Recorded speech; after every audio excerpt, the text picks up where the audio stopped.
আমৃত্যু ভালোবাসি তোকে লিখেছেন সালমা চৌধুরী। পর্ব ৪। শ্বাস ছেড়ে নিজের মাথায় গাঁটটা মেরে মেঘ বলে, ছি মেঘ, ছি। কী সব ভাবছিস তুই? কেউ কি তার চাচাতো ভাইয়ের উপর ক্রাশ খায়? ভালো ভদ্র হলেও মানা যেত। এমন গুরুগম্ভীর বদমেজাজি আর হিটলার স্বভাবের কেউ কি কারোর ক্রাশ হয়? যে ছেলে 10 বছরের মেয়ের গায়ে হাত তুলতে পারে সে আর যাই হোক আমার ক্রাশ হতে পারে না, এটা ভেবে মেঘের বুক ভেসে আসে কষ্টে। নিজেকে স্বাভাবিক করতে ফোন হাতে নিয়ে কল করে মেঘের সবচেয়ে কাছের বান্ধবী বন্যাকে। প্রথম কল দিতেই রিসিভ হয় কল। বন্যা, আসসালামু আলাইকুম, কেমন আছো বেবি? মেঘ, ওয়ালাইকুম আসসালাম, আলহামদুলিল্লাহ ভালো আছি, তুই কেমন আছিস? বন্যা, হঠাৎ আমায় স্মরণ করার কোনো স্পেশাল কারণ আছে? তোর তো আবার ভাঙা ফোনে ঠুসঠাস বন্ধ হয়ে যাবে। মেঘ রাগান্বিত স্বরে এক প্রকার হুঙ্কার দিয়ে বলে, তুই আজ কোচিনে আসিসনি কেন? কি যে একটা জিনিস মিস করেছিস। বন্যা, কি মিস করেছি? বলে ফেলো বান্ধবী। মেঘ, এখন বললে কি আর সেই ফিলটা পাবি নাকি? আজব। বন্যা, আরে বেবি বলো তুমি। কাল শুক্রবার, কোচিন বন্ধ, আবার দেখা হবে রবিবারে, ততদিন সহ্য হবে না, বলে ফেলো প্লিজ। মেঘ, আমার হাতে এখন আইফোন 13 প্রো ম্যাক্স। মেঘের কথায় বন্যা এক বিন্দু বিশ্বাস করেনি, হেসে উড়িয়ে দিয়েছে। এখন বল, একটু পর আইফোন 14 প্রো ম্যাক্স কিনতে যাচ্ছিস, যাকে তার ভাই একটা আধভাঙা ফোন দিয়েছে ব্যবহারের জন্য, দিনে 100 বার বন্ধ হয়ে যায়, তার হাতে নাকি আইফোন? তুই কি ঘুম থেকে স্বপ্ন দেখে উঠলি নাকি? মেঘের উৎফুল্ল মেজাজ এক চমকায় বিগড়ে গেল। অভিমানী স্বরে বলল, কাল আবির ভাই এসেছে বিদেশ থেকে, উনি নিয়ে এসেছে আমার জন্য। বন্য, তাই বল, না হয় তোর যে ভাই সে তোকে এই জীবনে ফোন কিনে দিত না, তোর বাবা দিতে চাইলেও সে আছাড় মেরে ভেঙে ফেলতো। ওয়েট, এই আবির ভাই কে রে? যে তোকে ছোটবেলায় মেরেছিল সে? মেঘ মুখ কালো করে উত্তর দিল, হ্যাঁ, আমার চাচাতো ভাই। বন্য, তা তোর প্রতি এত মায়া হলো কিভাবে ওনার? মেঘ, জানি না, শোন তোকে কি বলি। বন্যা, হ্যাঁ বল। মেঘ, আসলে আজকে বিকেলে আবির ভাইকে দেখে ছোটখাটো একটা শক খেয়েছি। বন্যা, মানে? মেঘ, কি সুদর্শন চেহারা, দাঁড়ানোর স্টাইল, লুক আর অগোছালো চুল দেখে আমার মনটাই এলোমেলো হয়ে গেছে। আমার মনে হয় ওনার উপর ক্রাশ খেয়েছি। মুখ ফুলিয়ে শ্বাস ছেড়ে একটু ধাতস্থ হয়ে গুরুগম্ভীর স্বরে বন্যা বলল, তোর মাথা ঠিক আছে মেঘ? তুই এত বছর যাবৎ বলছিস এই মানুষটা তোর শৈশব নষ্ট করে দিয়েছে, আজ কৈশোরে পা দিতেই এই মানুষটার উপর ক্রাশ খেয়ে ফেললি? মানুষ রং বদলায়, অকারণে বদলায়, কথাটা এতদিন শুনেছি, কিন্তু আজ তোকে দেখে মনে হচ্ছে এই কথাটা 100% সত্য। না হয় যাকে এত বছর শত্রু ভেবে এসেছিস আজকে তার কথা অবলীলায় বলে যাচ্ছিস। বাহ মেঘ, বাহ। মেঘের নীরবতা বুঝতে পেরে বন্যা আবার বলা শুরু করলো, এসব কোনো বিষয় না বেবি, হঠাৎ করে খেয়েছিস তো তাই আহামরি সুদর্শন লাগছে। বিষয়টা মাথা থেকে ঝেড়ে ফেল, দেখবি সব ঠিক হয়ে গেছে। আমরা না হয় দুজনকে কথা দিয়েছিলাম, একজন বিপথে গেলে আরেকজন সামলাবো, ভুলে গেলি? স্পষ্ট বোঝা গেল মেঘের বদলে যাওয়া অভিব্যক্তি। সহসা নিজেকে সামলে আচমকাই প্রশ্ন করে বসল, আমি কি দেখতে সুন্দর না? আমি কি কারো ক্রাশ হওয়ার যোগ্য না? মেঘের আকস্মিক প্রশ্নে বন্য কিছুটা হতভম্ব হলো। এরপর কয়েক মিনিট শুধু হেসেই গেল। স্বাভাবিক স্বরে বলল, অবশ্যই, তুই সুন্দর, ক্রাশ খাওয়ারও যোগ্য, কিন্তু তুই ছেলেদের ক্রাশ হতে পারবি কিনা সন্দেহ আছে। হতে পারিস রাস্তাঘাটের গাছগাছালির রংচটা দেওয়ালে গরু ছাগলেরও হতে পারিস। রাগে ফুঁসতে ফুঁসতে কল কেটে দিয়েছে মেঘ আর ভাবছে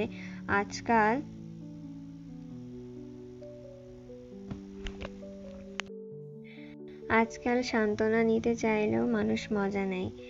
যদিও বন্যার হাসির কারণটা খুব স্বাভাবিক। মেঘ বরাবরই চোখে চোখে রাখে তানভীর সহ বাড়ির সকলে। ক্লাস 6 to 10 পর্যন্ত পড়েছে গার্লস স্কুলে, তারপর গার্লস কলেজে। আহারে জীবন, ধুধু মরুভূমির মতো কোথাও কেউ নেই। স্কুল কলেজের সামনে বাসার গাড়ি থাকতো, বাসা টু স্কুল, স্কুল টু বাসা। কোনো ছেলে না দেখলে ক্রাশ খাবে কিভাবে?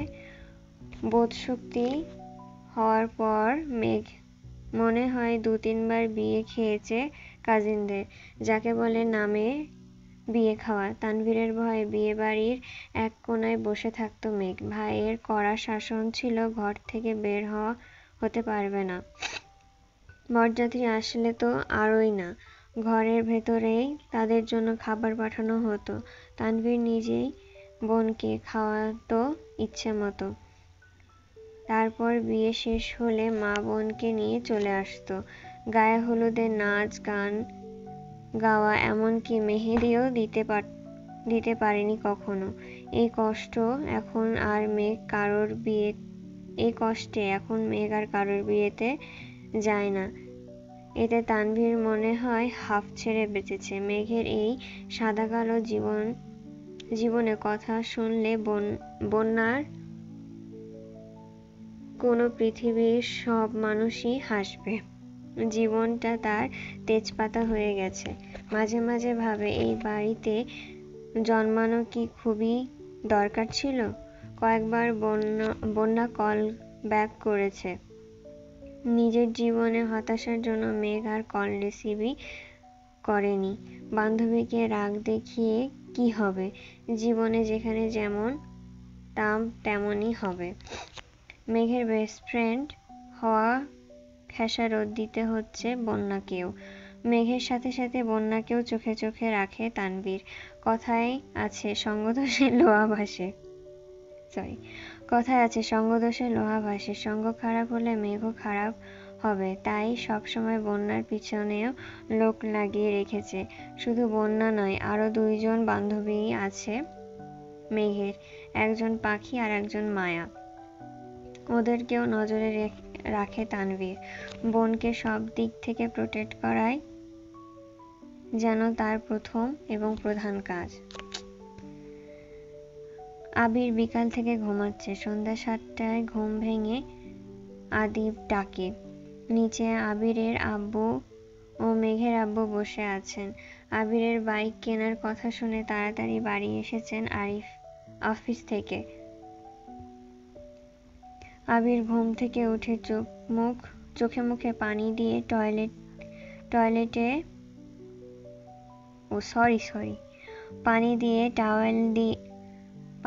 টাওয়েলে দিয়ে কোনোরকমে মুখটা মুছে তৎক্ষণাৎ রুম থেকে বের হয়। সে তার বাবাকে খুব ভালো করেই চিনে। ডাকার সঙ্গে সঙ্গে উপস্থিত না হলে বাড়িতে তুরকালাম কাণ্ড শুরু করে দেবেন। আবিরের চোখে মুখে ঘুমের প্রভাব স্পষ্ট। ব্যস্ত পায়ে হাঁটছে সে। আচমকাই এলোমেলো পায়ে ছুটে রুম থেকে বের হয়ে মেঘ চুলগুলো অগোছালো। আকস্মিক ধাক্কা এড়াতে চটজলদি নিজেকে নিয়ন্ত্রণ করে অগ্নিদৃষ্টিতে তাকায় আবির। তৎক্ষণাৎ মোটা ভ্রুযুগল শিথিল হয়ে যায়। অমূর্ত চেয়ে রইল সে। এক মুহূর্তের জন্য মস্তিষ্ক থমকে গেছে আবিরের। দৃষ্টি তার প্রখর। আচমকা হাঁটা থামাতে শ্বাস ভারী হয় আবিরের। কালো জামা পরিহিত এক ললনার দিকে দৃষ্টি পড়ে। আপদমস্তক দেখল একবার। কালো জামাতে যাকে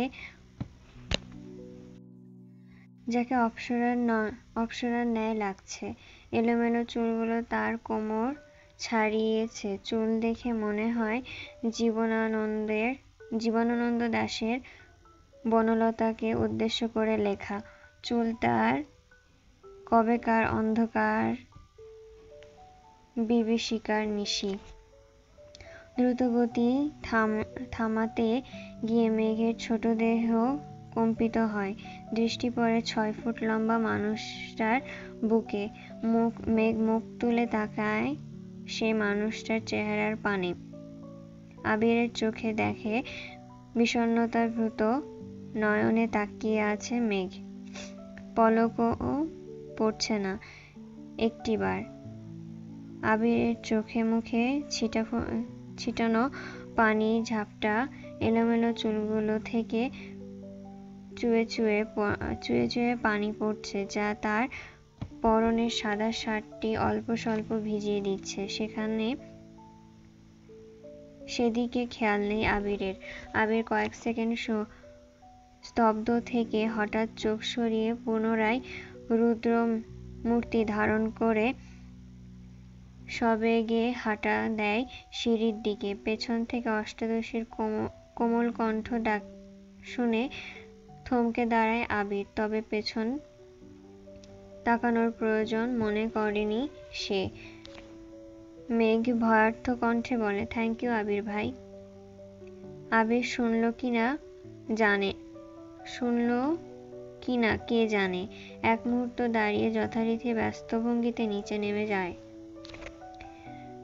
মেঘ ঠায় দাঁড়িয়ে আছে দরজার সামনে। থরথর করে কাঁপছে মেঘের হাত পা। মেঘের মনে হচ্ছে ভো ভো করে ঘুরছে সমগ্র পৃথিবী। কেন জানি দাঁড়িয়ে থাকার শক্তি পাচ্ছে না মেয়েটা। নিজেকেই নিয়ন্ত্রণ করে তাড়াতাড়ি দেওয়ালে ঠেস দিয়ে দাঁড়িয়েছে।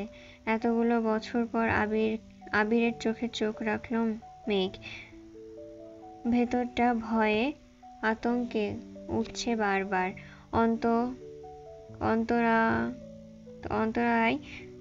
অন্তরাত্মা শুকিয়ে যাচ্ছে মেঘের। সোফায় বসে আছে দুই ভাই। বাড়ির মহিলারা রান্নাঘরে কাজে ব্যস্ত থাকলেও নজর তাদের এদিকে। কি হবে কে জানে। আলী আহমেদ খান নিজের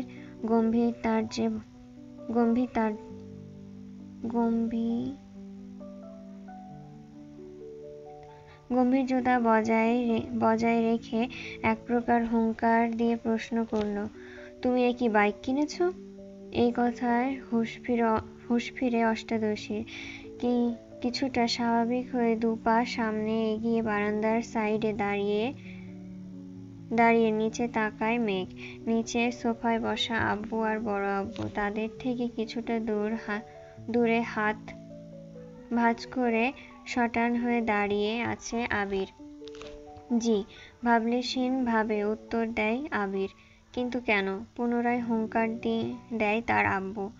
আমার বাইক কেনা ইচ্ছে ছিল তাই কিনেছি। তুমি জানো না এই বাড়িতে বাইক কেনা বা চালানো নিষেধ? এবার প্রশ্নটা চাচ্চু মোজাম্মেল খান করেছে। হ্যাঁ জানি। 20-30 বছর আগে কি ঘটে গেছে তা নিয়ে আতঙ্কে থাকার কোনো মানে হয় না। যদি কপালে খারাপ লেখা থাকে তাহলে সে 7 সমুদ্র পাড়ি দিয়ে হলেও আসবে। সেটা আমি ঘরে বসে থাকলেও হবে, আর গাড়িতে চলাচল করলেও হবে। আমরা দুই ভাই কি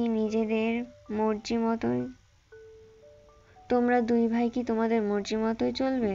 আলী আকবর খান রাগান্বিত স্বরে প্রশ্ন করলেন। বাইক কেনা যদি নিজের ইচ্ছার মতো চলা হয় তাহলে আমি দুঃখিত আব্বু। এই ব্যাপারে আমি নিজের মনের কথাই শুনবো। আমাদের নিজস্ব 3টা গাড়ি আছে। এত গাড়ি কেন কিনলাম? তোমাদের জন্যই তো। মোজাম্মেল খান কোমল স্বরে বললেন, গাড়িতে চলাচল আপনাদের ইচ্ছে তাই আপনারা গাড়ি কিনেছেন।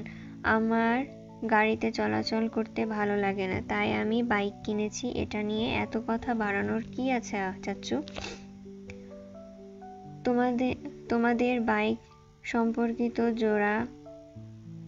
জেরা শেষ হলে আমি তোমাদেরকে একটা গুরুত্বপূর্ণ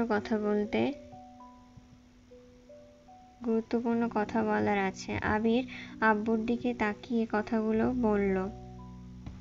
এতক্ষণ বাড়ির মহিলারা রান্নাঘর থেকেও এবার আর থাকতে পারল না। একছুটে সবাই ড্রয়িং রুমে চলে এসেছে। মেঘ তীক্ষ্ণ দৃষ্টিতে তাকিয়ে আছে আবিরের দিকে। এই বাড়িতে এত বছর কেউ গলা উঁচু করে মুখের উপর কথা বলতে শোনেনি সে। তানভীর ভাইয়া যে এত মেজাজ দেখিয়েছে সব মেঘের উপর। বড় আব্বু বা নিজের আব্বুর মুখের উপর কথা বলার সাহস হয়নি তার। আবির ভাই 2 দিন হলো এসেছে, আজই বাবার মুখের উপর নিজের মর্জি শোনাচ্ছে। এখন মেঘের মনে হচ্ছে উনি হিটলারের থেকেও বড় মাপের কিছু। মনোযোগ দিয়ে বাকি কথাগুলো শোনার চেষ্টা করছে মেঘ। আব্বু, চাচ্চু, আমি অনেকদিন যাবৎ চিন্তা ভাবনা করছি নিজের একটা কোম্পানি শুরু করার। তোমার অনুমতি দিলে কাজটা শুরু করব। মোজাম্মেল খান ও আলী আকবর খান দুজনেই মাথায় যেন আকাশ ভেঙে পড়েছে। এত বছর ছেলেকে বাইরে লেখাপড়া করিয়েছেন, দেশে এসে নিজের ব্যবসায় হাল ধরবে। দেশে পা দিতেই নিজের কোম্পানি খোলার চিন্তাভাবনা করছে ছেলে।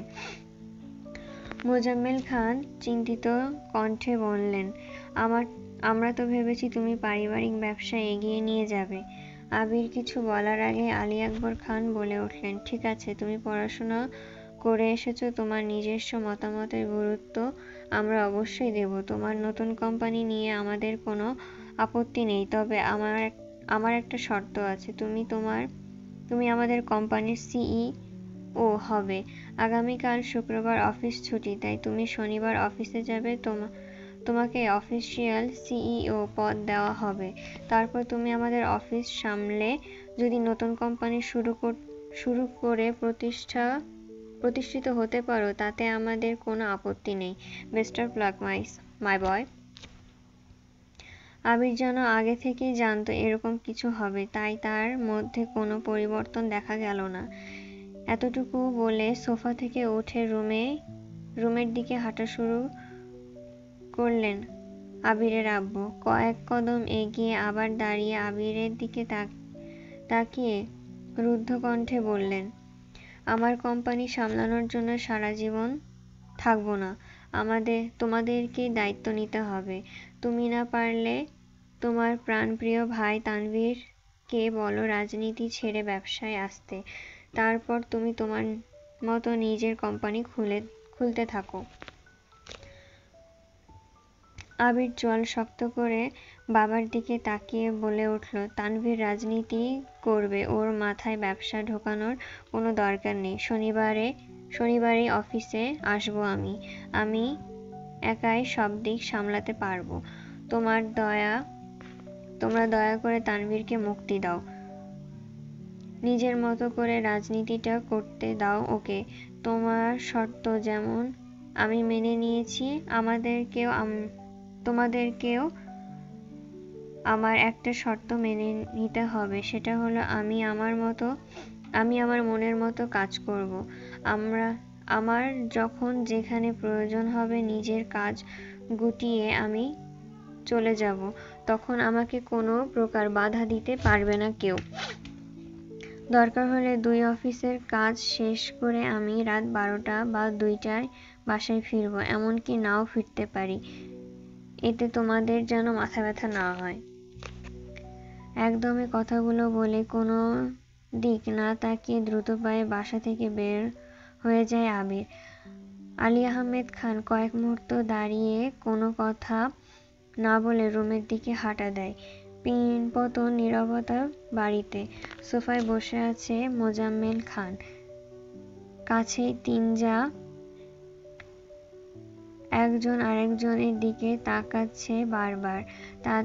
তাদের আবিরের প্রতি পূর্ণ বিশ্বাস আছে, কিন্তু সমস্যা হচ্ছে বাইরের দুনিয়া সামলাতে গিয়ে নিজের প্রতি না যত্নহীন হয়ে পড়ে ছেলেটা। এটাই তাদের চিন্তার বিষয়।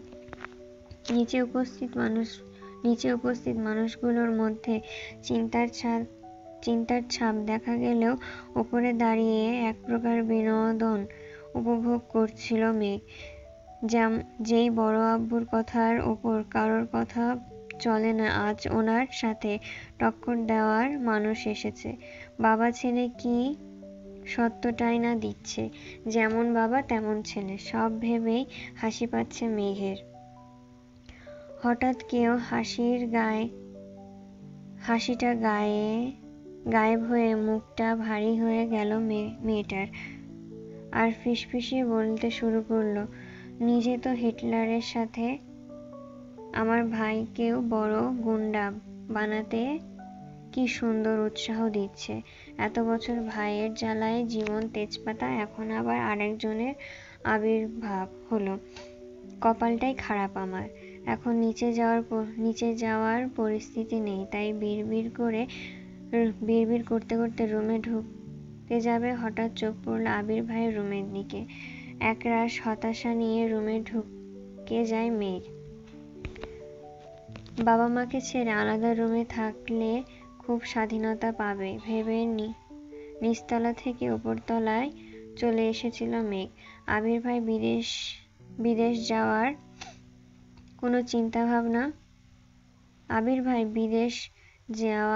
কোনো চিন্তাভাবনা ছিল না, কিন্তু মেঘ আসার 15 দিনের মাথায় তানভীরও মেঘের পাশের রুমে চলে আসে জিনিসপত্র নিয়ে।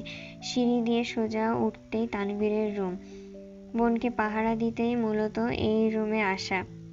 তানভীর যতক্ষণ রুমে থাকতো ততক্ষণ নিজের রুমটার দরজা খুলে রাখতো। মেঘ সিঁড়ি দিয়ে দৌড়ে উঠতে গেলেও ভাইয়ের কথা ভেবে আস্তে ধীরে ওঠানামা করত। বর্তমানে মেঘের অবস্থা নাজেহাল, কারণ তার একপাশে আবির ভাইয়ের রুম আর একপাশে তানভীর ভাইয়ের। তানভীর ভাইয়ের পাশের রুমটা মিমের জন্য ঠিকঠাক করা হচ্ছে কিছুদিন পর থেকে মিমও ওপরে থাকবে, কিন্তু তাতে কি ভাইয়ের ঘর ডিঙিয়ে মিমের রুম পর্যন্ত যেতে পারবে কিনা সন্দেহ আছে। রাত 10টার উপরে বাজে। সবার খাওয়া দাওয়া শেষ করে যার যার রুমে চলে গেছে। আবির ভাই এখনো বাড়ি ফেরেনি। মালিহা খান সোফায় বসে অপেক্ষা করছেন ছেলের জন্য। 10-15 মিনিট পর বাড়িতে ঢুকলেন মেঘ আর তানভীর। মাকে বসে থাকতে দেখে কিছুটা রাগান্বিত হলো ছেলে। আম্মু, তুমি আমার জন্য এভাবে রাত জেগে বসে থেকো না প্লিজ। আমি নিজের মতো করে